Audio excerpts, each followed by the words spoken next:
नमो नमः विद्यार्थियों, wifi educator की ई कक्षा में आपका स्वागत है।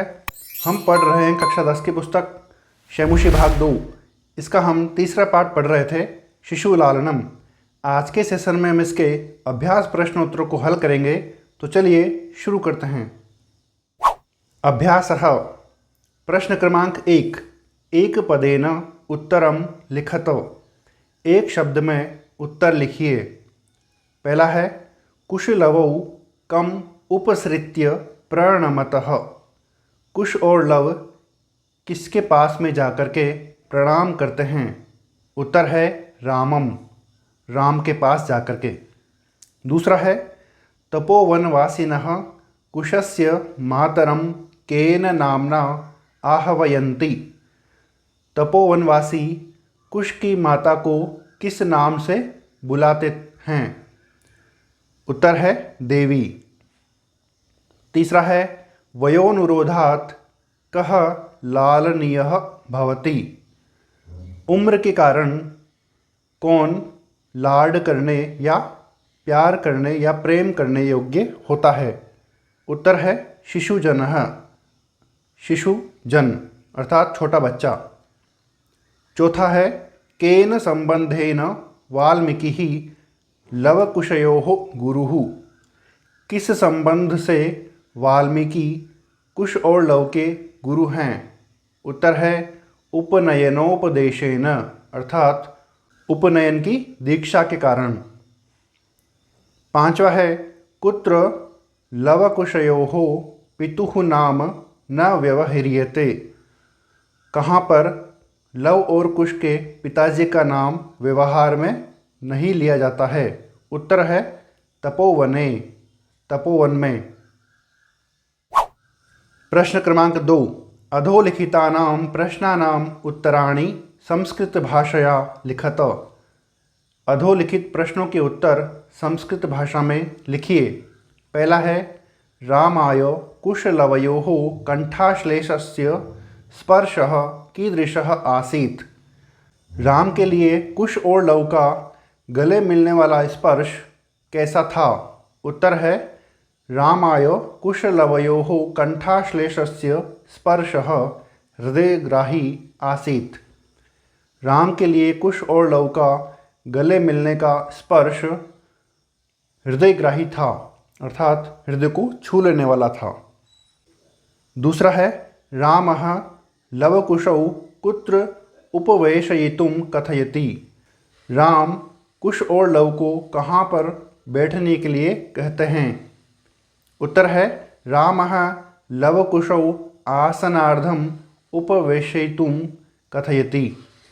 राम लवकुश को आधे आसन पर बैठने के लिए कहते हैं। तीसरा है बालभावात् हिमकरः कुत्र विराजते। छोटा होने के कारण हिमकर अर्थात चंद्रमा कहाँ पर विराजमान होता है? उत्तर है बालभावात् हिमकरः पशुपति मस्तके विराजते। छोटा होने से चंद्रमा पशुपति मस्तके अर्थात शिव जी के मस्तक पर विराजमान होता है। चौथा है कुशलवयोः वंशस्य कर्ता कः। कुश और लव के वंश के जनक कौन हैं? उत्तर है कुशलवयोः वंशस्य कर्ता सहस्रदीधितिः। कुश और लव के वंश के जनक भगवान सूर्य हैं। पांचवा है कुशलवयोः मातरम वाल्मीकिः केन नामना आहवयति। कुश और लव की माता को वाल्मीकि जी किस नाम से बुलाते हैं? उत्तर है कुशलवयोः मातरम वाल्मीकिः वधू इति नामना आहवयति। कुश और लव की माता को वाल्मीकि वधू इस नाम से बुलाते हैं। प्रश्न क्रमांक 3। रेखांकितेषु पदेषु विभक्तिं तत्कारणं च उदाहरणानुसारं निर्दिशत। रेखांकित पदों में विभक्ति और उसका कारण उदाहरण के अनुसार बताइए। यहाँ पर उदाहरण दिया हुआ है राजन अलम अति दाक्षिण्येन। तो यहाँ पर अति दाक्षिण्यन में तृतीय विभक्ति है और उसका कारण है अलम के योग में। यहाँ पर अलम दिया हुआ है तो इसकी योग में तृतीय विभक्ति होती है। पहला है रामः लवकुशौ आसनार्धम उपवेशयति। तो यहाँ पर आसनार्धम में द्वितीय विभक्ति है और उप और विश धातु के योग में है, उपसर्ग और विश धातु के योग में। दूसरा है धिंग माम एवं भूतम। यहाँ पर माम में द्वितीय विभक्ति है, धिंग के योग में है। तीसरा है अंक व्यवहितम अध्यास्यताम सिंहासनम। तो यहाँ पर जो सिंहासनम शब्द है उसमें द्वितीय विभक्ति है अध्यास्यताम के योग में। चौथा है अलम अति विस्तरेण। यहाँ पर अति विस्तरेण में तृतीय विभक्ति है और अलम के योग में है। पांचवा है रामम उपसृत्य प्रणम्य च। यहाँ पर रामम में द्वितीय विभक्ति है और उपसृत्य के योग में है। प्रश्न क्रमांक 4, यथा निर्देशम उत्तरत। निर्देशानुसार उत्तर दीजिए। पहला है जानाम्यहम तस्य नामधेयम अस्मिन् वाक्ये कर्तृपदम किम। इस वाक्य में कर्तापद क्या है? तो यहाँ पर कर्तापद है अहम। दूसरा है किम कुपिता एवं भणति उत प्रकृतिस्था। अस्मात् वाक्यात् हर्षिता इति पदस्य विपरीतार्थक पदम चित्वा लिखत। इस वाक्य से हर्षिता अर्थात प्रसन्न हुई इस पद का विपरीत अर्थ पद अर्थात विलोम शब्द चित्वा लिखत चुन करके लिखिए। तो यहाँ पर हर्षिता का विलोम शब्द हो जाएगा कुपिता अर्थात क्रोधित हुई। तीसरा है विदूषकः उपसृत्य आज्ञापयतु भवान। अत्र भवान इति पदम कस्मै प्रयुक्तम। यहाँ पर भवान यह शब्द किसके लिए प्रयुक्त हुआ है? उत्तर है रामाय। तो यहाँ पर भवान शब्द राम के लिए प्रयुक्त हुआ है। चौथा है तस्मादंक व्यवहितम अध्यास्यताम सिंहासनम अत्र क्रियापदम किम। तो ये जो वाक्य है इसमें क्रियापद क्या है? तो क्रियापद है अध्यास्यताम। पांचवा है वयसस्तु न किंचिदंतरम अत्र आयुषः इत्यर्थे किम पदम प्रयुक्तम। इस वाक्य में आयुष अर्थात उम्र, इसके लिए कौन सा पद प्रयुक्त हुआ है? उत्तर है वयसः। प्रश्न क्रमांक 5, अधोलिखितानि वाक्यानि कः कम प्रति कथयति। अधोलिखित वाक्य कौन किसके लिए कहता है?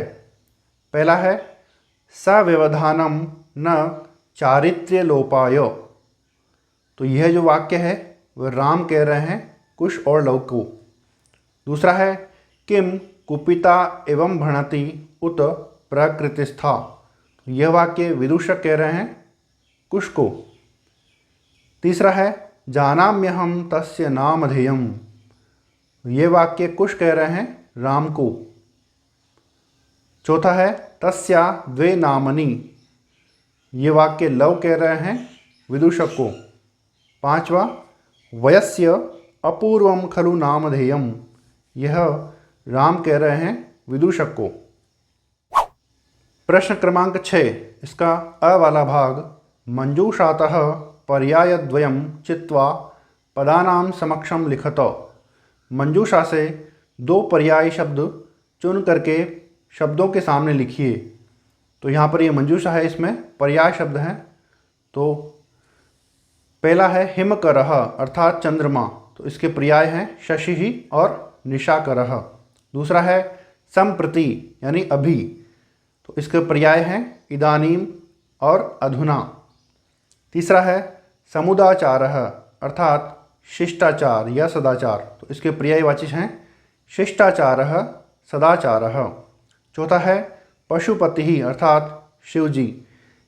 इसके पर्यायवाची हैं चंद्रशेखरः और शिवः। पांचवा है तनयः अर्थात पुत्र। तो इसके पर्यायवाची हैं सुतः और पुत्रः। छठा है सहस्रदीधितिः अर्थात सूर्य, तो इसके पर्यायवाची हैं सूर्य और भानुः। प्रश्न क्रमांक 6 का आ वाला भाग, विशेषण विशेष्य पदानि योजयत। विशेषण और विशेष्य पदों को मिलाइए। जैसे यहाँ पर विशेषण पद है श्लाघ्य अर्थात प्रशंसा, प्रशंसनीय, तो यहाँ पर विशेष्य पद है कथा। तो यहाँ पर कथा की विशेषता बताई जा रही है, इसलिए ये विशेष्य पद है, और श्लाघ्य अर्थात प्रशंसनीय है, तो ये विशेषता है, इसलिए ये विशेषण पद हैं। ऐसे ही उदात्तरम्यः, इसका विशेष्य हो जाएगा समुदाचारः। अतिदीर्घः, इसका विशेष्य हो जाएगा प्रवासः। तीसरा है समरूपः, इसका विशेष्य हो जाएगा कुटुम्बवृत्तान्तः। चौथा हृदयग्राही, इसका विशेष्य हो जाएगा स्पर्शः। पांचवा कुमारयोः, इसका विशेष्य हो जाएगा कुशलवयोः। प्रश्न क्रमांक 7, इसका अ वाला भाग, अधोलिखित पदेषु संधिं कुरुत। अधोलिखित पदों में संधि कीजिए। तो यहाँ पर ये सभी संधि विच्छेद हैं, इनका संधि अपने को करना है। पहला है द्वयोः प्लस अपि, इसका हो जाएगा द्वयोरपि। दूसरा है द्वौ प्लस अपि, इसका हो जाएगा द्वावपि। तीसरा है कः प्लस अत्र, इसका हो जाएगा कोत्र। चौथा है अनभिज्ञः प्लस अहम, इसका हो जाएगा अनभिज्ञोऽहम्। पांचवा है इति प्लस आत्मानम्, इसका हो जाएगा इत्यात्मानम्। प्रश्न क्रमांक 7 का आ वाला भाग, अधोलिखित पदेषु विच्छेदं कुरुत। अधोलिखित पदों में विच्छेद कीजिए। पहले हमने संधि की थी, अब विच्छेद करना है यानी अलग करना है। पहला है अहमप्येतयोः, इसका विच्छेद हो जाएगा अहम प्लस अपि प्लस एतयोः। दूसरा है वयोनुरोधात्, इसका विच्छेद हो जाएगा वयः प्लस अनुरोधात्। तीसरा है समानाभिजनौ, इसका विच्छेद हो जाएगा समान प्लस अभिजनौ। चौथा है खल्वेतत्, इसका विच्छेद हो जाएगा खलु प्लस एतत्। तो इस प्रकार से विद्यार्थियों हमने कक्षा 10 की पुस्तक शैमुषी भाग 2 के पाठ क्रमांक 3 शिशु लालनम के प्रश्न उत्तर को अच्छे से हल कर लिया है।